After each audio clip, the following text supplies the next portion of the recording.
Hey, on my little computer, so my video is not as wonderful as it normally is. So I apologize for that. Let me see if I can get this sitting in my recliner, right? My trusty recliner. I want to talk to you today about Susanna Wesley. Most of the days, I'm not going to say every day because some of the stuff I don't have a lot on some of the women. But today I wanted to for sure share with you about Susanna Wesley and just go over more than what I could put really in a Facebook post. She is really known as the mother of Methodism, of the Methodist Church. She is often remembered for not the sermons she preached or the books she wrote, but for the legacy she left through her steadfast life, her fervent faith, and the intentional motherhood, often called the mother of Methodism. Her influence on her son, John and Charles Wesley, of course, I don't know if you know about them, but we might be talking about them next month because we're going to do the same kind of thing, but with men next month. Her sons, John and Charles Wesley, helped birth a global spiritual movement. And so she was born on January 20th, 1669 in Spitalfields, London, and she was the youngest of 25 children. Dr. Samuel Annesley, a respected dissenting minister. At the age of 13, she made a bold personal decision to join the Church of England, even though her family were nonconformist. Her father ensured she received an exceptional education, which was rare for girls at the time, including subjects such as Greek, Latin, French, logic, and metaphysics. So in 1688, she married Samuel Wesley, an Anglican minister, and together they had 19 children. Can you imagine 19 children?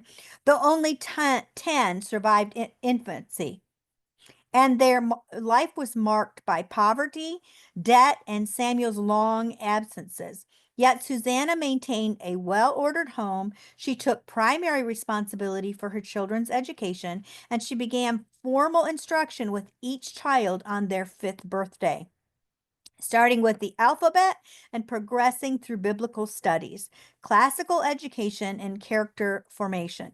Significantly, she gave her daughters the same education as her sons, which was a revolutionary act for the time. And so, for spiritual leadership and devotion, Susanna Wesley's life was deeply rooted in prayer and scripture. She famously dedicated 2 hours each day to prayer and personal devotion. When she needed uninterrupted time with God, she would pull her apron over her head, signaling to her children that she was not to be disturbed. I'd read somewhere, or maybe I was taught in ministry school, that as she would be in her kitchen and she would take some time and sit on the floor, is what I heard. I don't know if that is really true. And she would just put her apron over her head, and that was her devotional time. And the children knew that that's what she was doing. And so when she was away, or I mean, when her husband was away, she began leading a Sunday evening gathering at her home. And these meetings, which included scripture reading, singing the Psalms, and prayer, grew to more than 200 attendees, far surpassing the attendance of the local church service. And her boldness in this informal leadership role stirred opposition, yet she remained faithful. I mean, think about it. In the 1600s, a woman leading a ministry, right?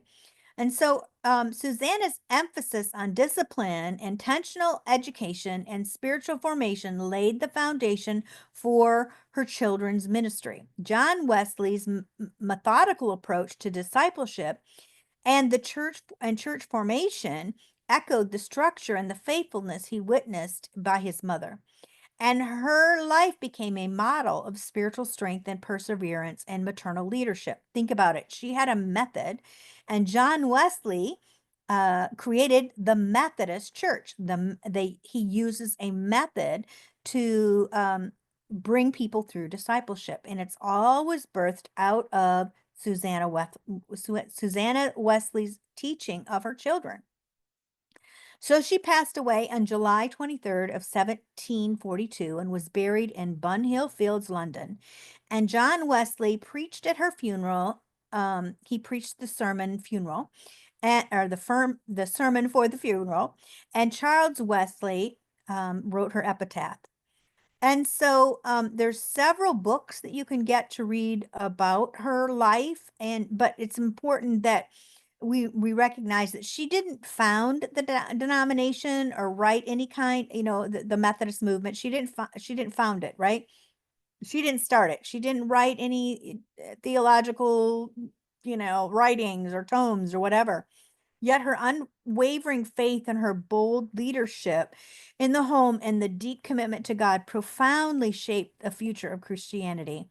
And her life reminds us that legacy is often forged in the quiet, unseen places of prayer, persistence, and purpose.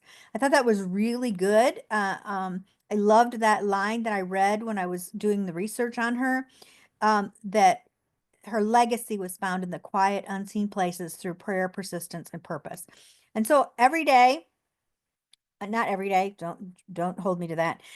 Many times throughout this month, I'm going to be adding this type of a video at the bottom in the comment section under the post, because there'll be a post every day and a short, I'm using my hand as a talk, and a short paragraph describing the woman and what she did. And then I'll be attaching a video below that. God bless you, and I hope you have a blessed day and that you enjoy this month as we talk about women, Christian women who changed the culture or actually contributed to the culture of Christianity. God bless you.